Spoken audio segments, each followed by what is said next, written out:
আমাদের দোহার-নবাবগঞ্জের মাঝির কান্দা যে রাস্তাটা আছে, সেই রাস্তাটার চারিপাশে কিন্তু বিভিন্ন সুন্দর, সুন্দর রেস্টুরেন্ট হয়েছে, যেটার ভেতরে খুব সুন্দর করে ডেকোরেশন করা, যেগুলো রাতের বেলা আসলে বেশি সুন্দর লাগে, লাইটিং করা থাকে। আর দিনের বেলা আসলেও খুব সুন্দর ডেকোরেশন করা দেখা যায়। দিনের আলোতে তো সবকিছুই পরিষ্কার বোঝা যায়, দেখা যায়। আর আমরা কিন্তু দিনের আলোতেই এসেছিলাম, কারণ রাতের বেলা আসা তো আমাদের নিষেধ। কারণ আমরা হচ্ছি বাড়ির বউ।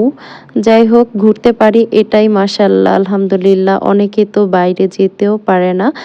আর এই তো দেখেন, আমরা মাঝির কান্দার একটি রেস্টুরেন্টে চলে আসলাম। আসার পর হচ্ছে এখানে স্যুপ অর্ডার করে দিয়েছিলাম।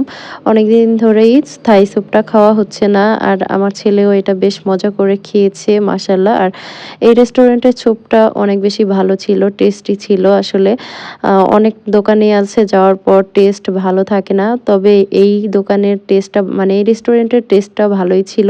তবে এটা একটা ছোটখাটো পার্ক বললেও চলে। পার্কের মতো করেই করেছে। বাচ্চারাও এখানে এনজয় করতে পারে, মজা করে খেলতে পারে, দোলনা খেলতে পারে, তারপর হচ্ছে স্লিপ কাটতে পারে।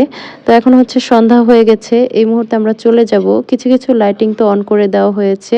বাকিগুলো অন করলে আরো বেশি ভালো লাগবে। এই সময়টাতে এখন চলে যাচ্ছি। সবাই ভালো থাকবেন। আল্লাহ হাফেজ।